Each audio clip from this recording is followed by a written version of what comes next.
अपाहिज करोड़पति लड़के की गरीब लड़की ने मदद की।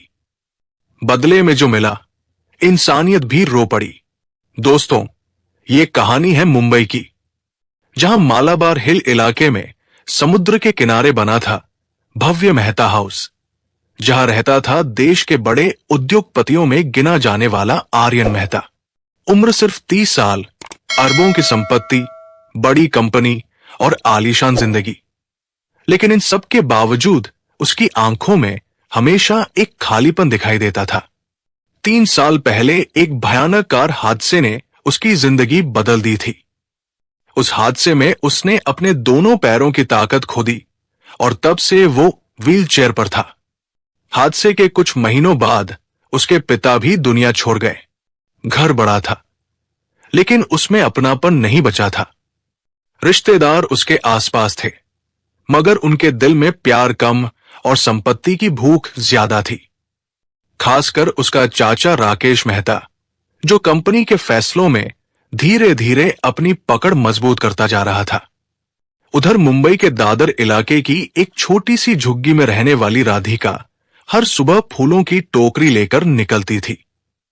उसके पिता अब इस दुनिया में नहीं थे और उसकी मां शांति देवी लंबे समय से बीमार चल रही थी। राधिका दिन भर मेहनत करती, मां का ख्याल रखती और रात को भगवान से बस इतना मांगती कि अगला दिन पिछली रात से थोड़ा आसान हो जाए।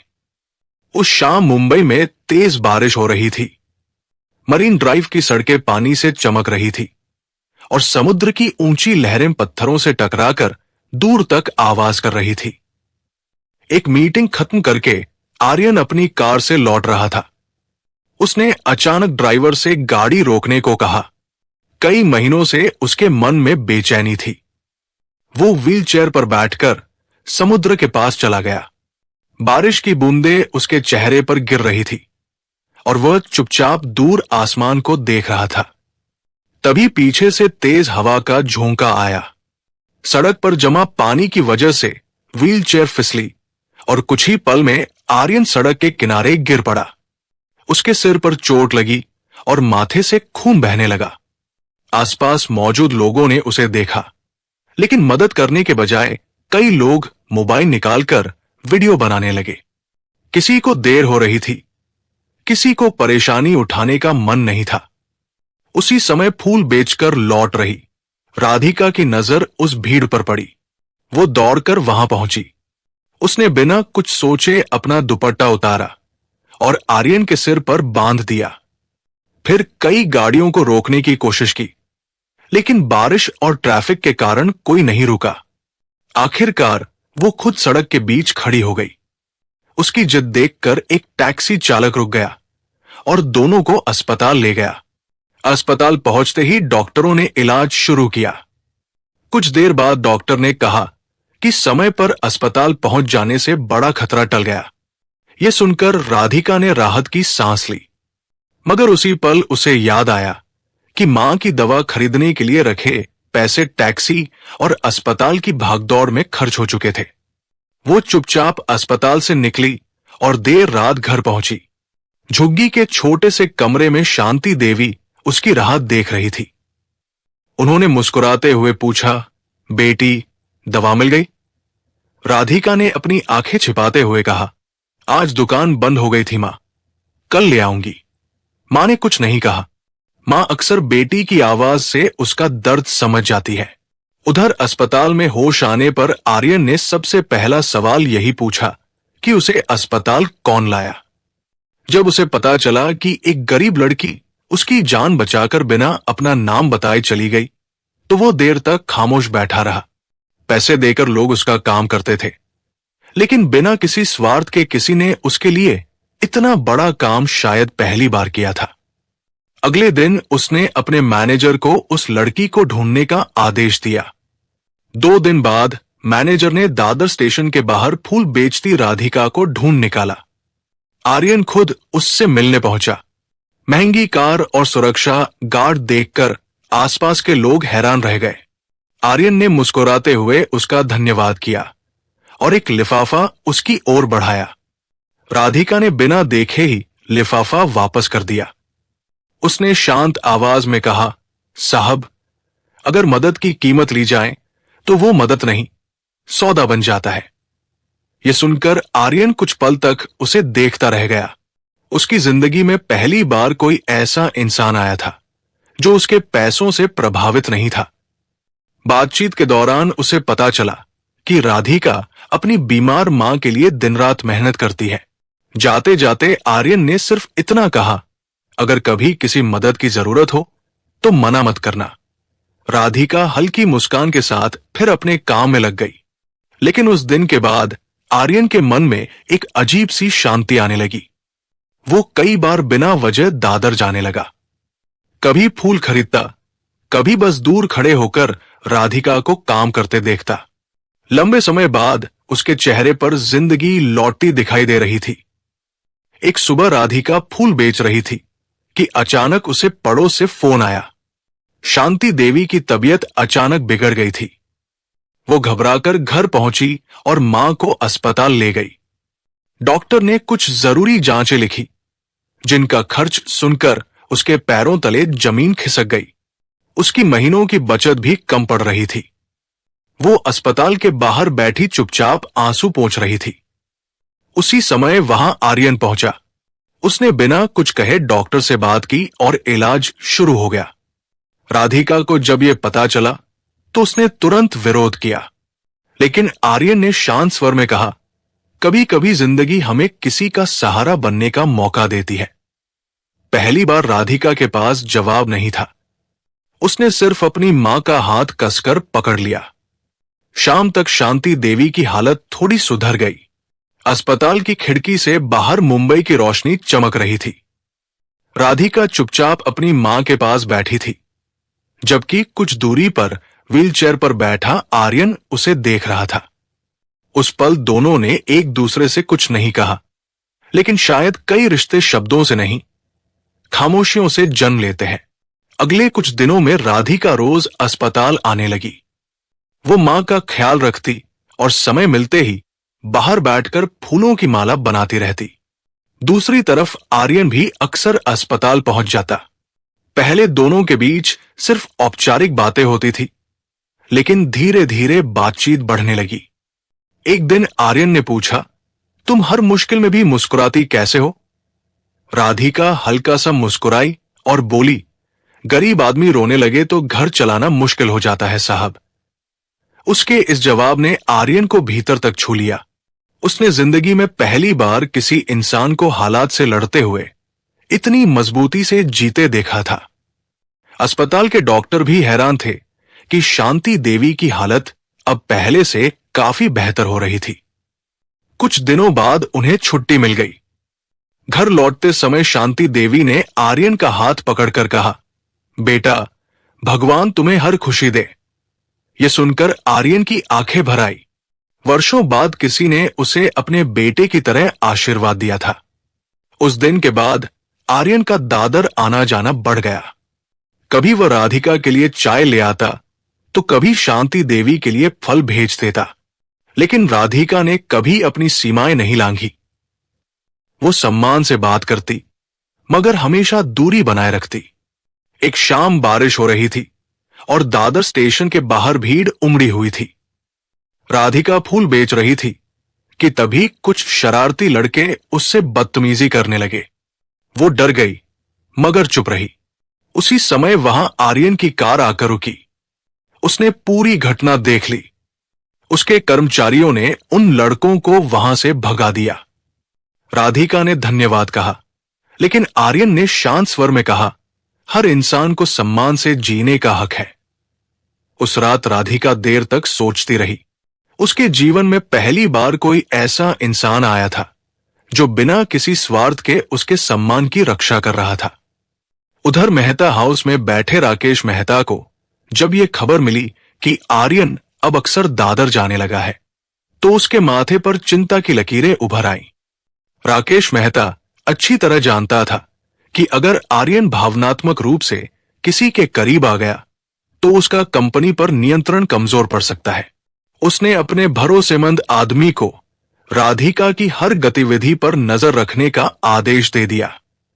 कुछ ही दिनों में उसे पता चल गया कि राधिका गरीब जरूर है, लेकिन उसका चरित्र बिल्कुल साफ है।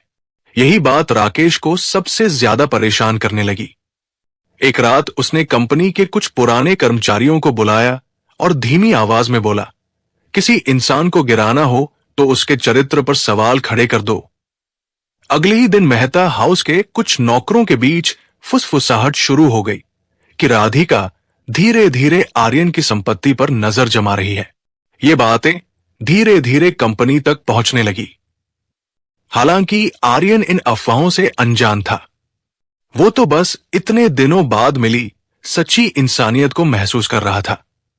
मगर दुनिया अक्सर साफ दिल वाले लोगों को सबसे पहले कटघरे में खड़ा करती है। कुछ दिन बाद आर्यन ने राधिका और शांति देवी को मेहता हाउस आने का निमंत्रण दिया। पहले तो राधिका ने मना कर दिया, लेकिन मां के समझाने पर वो तैयार हो गई। जब वे पहली बार मेहता हाउस पहुंची तो उसकी भव्यता देखकर हैरान रह गई। बड़े बड़े झूमर, ऊंची दीवारें और समुद्र की ओर खुलती विशाल खिड़कियां किसी महल जैसी लग रही थी। शांति देवी ने मुस्कुराकर कहा, बेटा, भगवान ने तुम्हें बहुत कुछ दिया है। आर्यन कुछ पल चुप रहा, फिर बोला, काकी, सब कुछ है, बस अपना कहने वाला कोई नहीं। उसकी आवाज में छिपा दर्द सुनकर शांति देवी की आंखें नम हो गई। भोजन के दौरान पहली बार मेहता हाउस में हंसी की आवाज गूंजी। नौकर भी हैरान थे, क्योंकि उन्होंने वर्षों बाद आर्यन को इतना खुश देखा था। लेकिन सीढ़ियों के ऊपर खड़ा राकेश मेहता ये सब चुपचाप देख रहा था। उसके चेहरे पर मुस्कान थी, मगर उसके मन में कुछ और ही चल रहा था। रात को जब राधिका और शांति देवी वापस घर लौट गई, तब राकेश सीधे आर्यन के कमरे में पहुंचा। उसने सहज बनने की कोशिश करते हुए कहा, बेटा, दुनिया बहुत चालाक है, हर मुस्कुराता चेहरा सच्चा नहीं होता। आर्यन ने उसकी बात अनसुनी कर दी, मगर राकेश समझ चुका था कि अब बातें समझाने से काम नहीं चलेगा। उसी रात उसने अपने आदमी को फोन किया और कुछ जरूरी निर्देश दिए। अगले दिन सुबह जब राधिका हमेशा की तरह फूल बेचने दादर स्टेशन पहुंची, तो वहां 2 पुलिसकर्मी उसका नाम पूछ रहे थे। आसपास खड़े लोग हैरानी से उसे देखने लगे और राधिका के चेहरे की मुस्कान धीरे धीरे गायब हो गई। पुलिसकर्मियों ने उससे पूछा, क्या तुम राधिका हो? उसने घबराते हुए सिर हिलाया। तभी उनमें से एक ने बताया कि मेहता हाउस से एक कीमती हीरे का ब्रेसलेट चोरी हुआ है और शिकायत में उसका नाम दिया गया है। ये सुनते ही उसके पैरों तले जमीन खिसक गई। आसपास खड़े लोग कानाफूसी करने लगे। कुछ लोग उसे शक की नजर से देखने लगे। राधिका बार बार कहती रही कि उसने कुछ नहीं लिया, लेकिन कोई उसकी बात सुनने को तैयार नहीं था। पुलिस उसे पूछताछ के लिए थाने ले गई। खबर कुछ ही घंटों में सोशल मीडिया और कंपनी तक पहुंच गई। जब यह बात आर्यन को पता चली तो उसे विश्वास ही नहीं हुआ। वो तुरंत थाने पहुंचा और अधिकारियों से कहा, राधिका ऐसा कभी नहीं कर सकती। मगर शिकायत दर्ज हो चुकी थी और कानून अपना काम कर रहा था। थाने के एक कोने में बैठी राधिका की आंखों से आंसू बह रहे थे। उसे अपनी बदनामी से ज्यादा चिंता अपनी बीमार मां की थी, जो घर पर अकेली थी। उधर शांति देवी को जब यह खबर मिली तो उनके हाथ कांपने लगे। पूरे मोहल्ले में बातें फैल चुकी थी। कुछ लोग राधिका को दोषी कह रहे थे, तो कुछ उसकी ईमानदारी की गवाही दे रहे थे। कई घंटों बाद पर्याप्त सबूत न मिलने पर पुलिस ने राधिका को जाने दिया, लेकिन उसके आत्मसम्मान को गहरी चोट पहुंच चुकी थी। शाम को वो घर लौटी तो देखा कि शांति देवी चुपचाप बैठी रो रही है। मां को उस हालत में देखकर राधिका खुद को रोक नहीं पाई और उनके गले लगकर फूट फूट कर रो पड़ी। उसी रात उसने एक फैसला कर लिया। उसे लगा कि उसकी वजह से आर्यन भी मुश्किलों में घिर सकता है। दूसरी ओर आर्यन ने अपने निजी जांचकर्ता को मामले की सच्चाई पता लगाने का आदेश दे दिया। उसके मन में कहीं न कहीं यह विश्वास था कि इस कहानी में कुछ ऐसा है जो दिखाई नहीं दे रहा। अगले दिन राधिका मेहता हाउस पहुंची। उसकी आंखें सूजी हुई थी और आवाज कांप रही थी। उसने आर्यन से कहा, आपने मेरे और मां के लिए बहुत किया है, अब मुझे जाना होगा।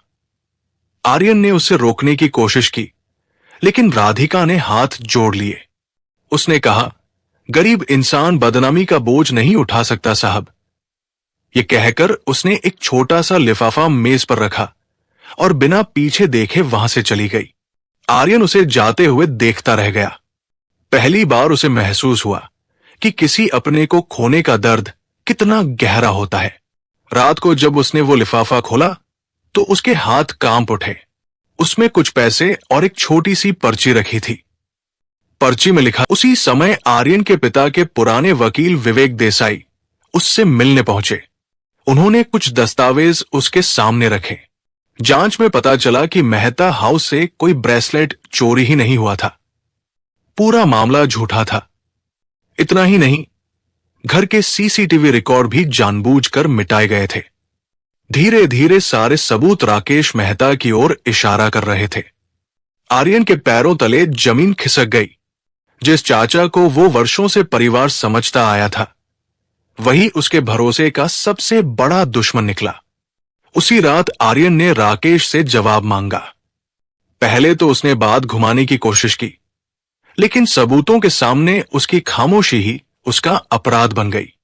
आर्यन ने पहली बार गुस्से में कहा, जिस लड़की ने मुझे जीना सिखाया, तुमने उसी की इज्जत छीन ली। उस रात मेहता हाउस की दीवारों ने रिश्तों का सबसे कड़वा सच देखा। सुबह होते ही आर्यन ने सबसे पहले दादर की उस झुग्गी का रुख किया जहां राधिका रहती थी। लेकिन वहां पहुंचकर उसका दिल बैठ गया। पड़ोसियों ने बताया कि रात में ही राधिका अपनी मां को लेकर कहीं चली गई है। किसी को नहीं पता था कि वे कहां गई। कमरे के बाहर लगा छोटा सा ताला हवा में झूल रहा था। आर्यन लंबे समय तक उसी दरवाजे को देखता रहा। उसके हाथ में अब भी वो पर्ची थी, जिसके शब्द उसकी आंखों को बार बार नम कर रहे थे। समुद्र किनारे करोड़ों की संपत्ति का मालिक वो आदमी उस पल खुद को दुनिया का सबसे गरीब इंसान महसूस कर रहा था। उसने धीरे से पर्ची को सीने से लगाया और खामोश खड़ा रहा। उसी शाम आर्यन ने अपने सारे काम छोड़ दिए और राधिका की तलाश शुरू कर दी। उसने दादर, परेल, बांद्रा और कई अस्पतालों में लोगों से पूछताछ करवाई, लेकिन कहीं कोई खबर नहीं मिली। दिन बीतते गए और आर्यन पहले से ज्यादा चुप रहने लगा। मेहता हाउस की रौनक जैसे खत्म हो गई थी। उधर पुलिस जांच में राकेश मेहता का सच सामने आ चुका था। कंपनी के बोर्ड ने उसे पद से हटा दिया और उसके खिलाफ कानूनी कार्रवाई शुरू हो गई। मगर यह सब आर्यन को सुकून नहीं दे पा रहा था। एक दिन शांति देवी के पुराने डॉक्टर ने उसे बताया कि राधिका अपनी मां को लेकर मुंबई के बाहरी इलाके के एक छोटे से किराए के घर में चली गई है। यह सुनते ही आर्यन बिना देर किए वहां पहुंच गया। दरवाजा खुला तो सामने राधिका खड़ी थी। उसे देखकर वो कुछ पल के लिए स्तब्ध रह गई। दोनों की आंखों में आंसू थे, लेकिन शब्द किसी के पास नहीं थे। कुछ देर बाद शांति देवी बाहर आई। उन्होंने आर्यन को देखकर स्नेह से उसका सिर सहलाया। उनकी तबीयत पहले से कमजोर लग रही थी। उस दिन पहली बार राधिका को पता चला कि आर्यन ने उसकी बेगुनाही साबित करने के लिए सब कुछ दांव पर लगा दिया था।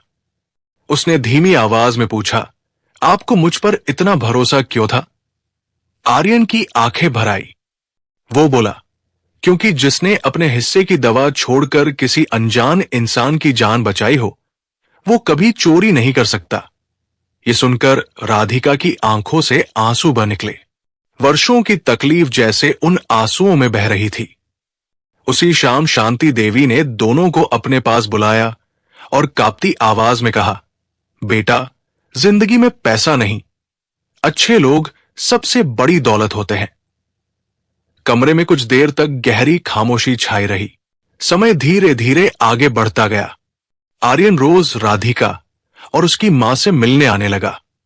डॉक्टरों और फिजियोथेरेपी की मदद से उसकी सेहत भी पहले से बेहतर होने लगी। सबसे बड़ा बदलाव उसके चेहरे पर दिख रहा था। जो इंसान कभी मुस्कुराना भूल चुका था, वो अब छोटी छोटी बातों पर हंसने लगा था।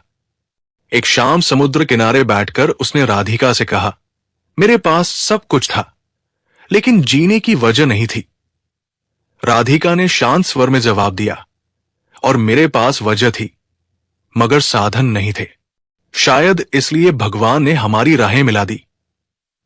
आर्यन कुछ पल उसे देखता रहा। फिर उसने कांपते हाथों से एक छोटा सा डिब्बा निकाला। उसमें कोई महंगी अंगूठी नहीं थी, बल्कि चांदी की एक साधारण अंगूठी थी। उसने कहा, क्या तुम मेरी जिंदगी का हिस्सा बनोगी? राधिका की आंखें नम हो गई। उसने बिना कुछ कहे धीरे से अपना हाथ आगे बढ़ा दिया। कुछ महीनों बाद मुंबई में एक सादा लेकिन खूबसूरत विवाह हुआ। वहां न बड़े उद्योगपतियों की भीड़ थी और न ही दिखावे की चमक। दादर की झुग्गी के लोग, मेहता कंपनी के कर्मचारी और कुछ पुराने दोस्त ही उस शादी के गवाह बने। शांति देवी ने कांपते हाथों से राधिका का कन्यादान किया। उस दिन आर्यन ने एक और बड़ा फैसला लिया।